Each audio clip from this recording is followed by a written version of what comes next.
Vos 380 km d'altitude, vous contemplez la Terre. Quelle impression ça vous fait? Toujours la même qu'à mon premier vol.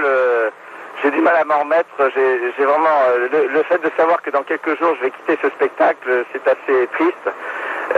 J'ai l'impression que c'est pas nous qui volons très vite autour de la Terre, mais c'est la Terre qui tourne très vite devant nous. Et c'est un spectacle qui est vraiment inoubliable et on ne veut pas manquer une seule seconde. Même s'il y a des nuages, qu'on ne voit pas la Terre, c'est magnifique. Vous avez écrit « Si tous les terriens allaient dans l'espace, la planète ferait l'objet de tous leurs soins et les rapports humains en seraient profondément changés ».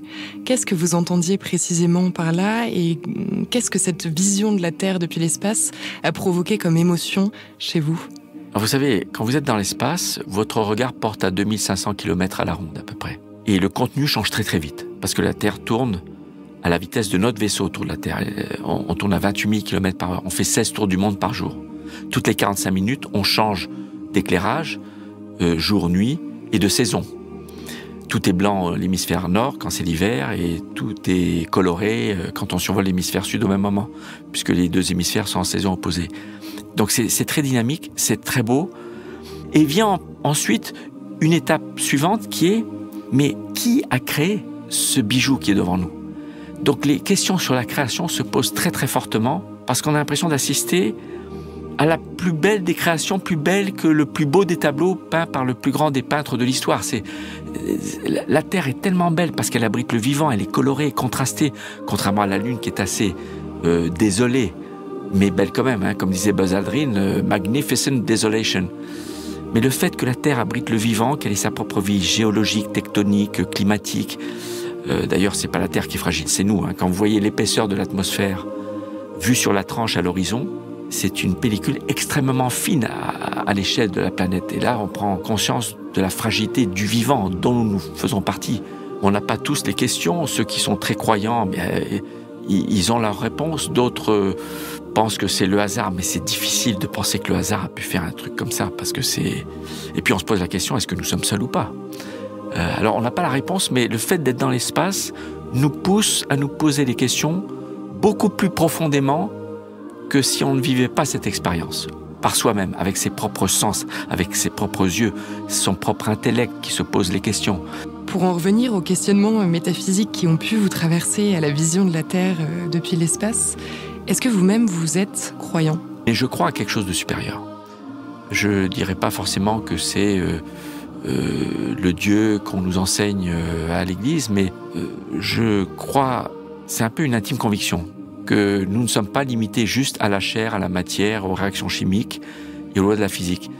J'aime croire qu'il y a quelque chose de supérieur, mais que je ne saurais pas concrétiser. Est-ce que quand on est là-haut, se retrouver entre ce monde terrestre tout petit et puis l'immensité, est-ce qu'on finit par tutoyer je ne sais trop quelle entité? Je crois que pour tous les astronautes, des réflexions spirituelles nous viennent à l'esprit.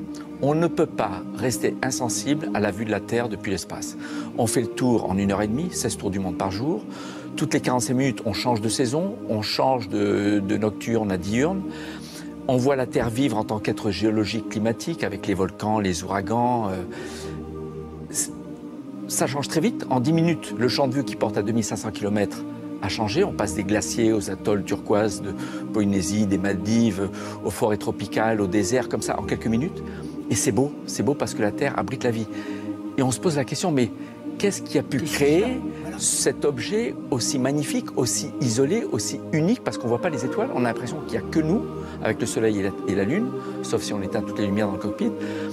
On se demande, est-ce que c'est beau dans l'absolu? Est-ce que des aliens qui viendraient d'ailleurs trouveraient ça aussi beau que nous? Et on m'avait prévenu avant que même si vous êtes très endurci, vous aurez des larmes dans le coin des yeux, d'émotion, de la beauté de la Terre. Et on le vit, ça, vraiment. On tombe amoureux de notre planète et ça nous marque. Et on se pose la question sur la création. Est-ce que c'est le hasard qui a créé cet être magnifique? Ou est-ce qu'il y a un créateur? J'ai pas la réponse. Oui, non, mais disons que ça vient vous taquiner, entre guillemets. Oui, bien sûr.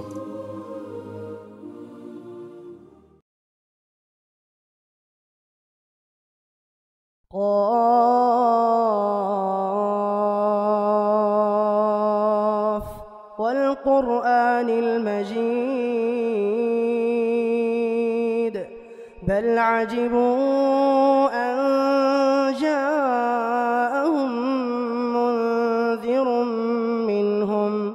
فقال الكافرون هذا شيء عجيب أإذا متنا وكنا ترابا ذلك رجع بعيد قد علمنا ما تنقص الأرض منهم وعندنا كتاب حفيظ بل كذبوا بالحق لما جاءهم فهم في أمر مريج أفلم ينظروا إلى السماء فوقهم كيف بنيناها وزيناها وما لها من فروج والأرض مددناها وألقينا فيها رواسي وأنبتنا فيها من كل زوج بهيج تبصرة وذكرى لكل عبد منيب ونزلنا من السماء ماء مباركا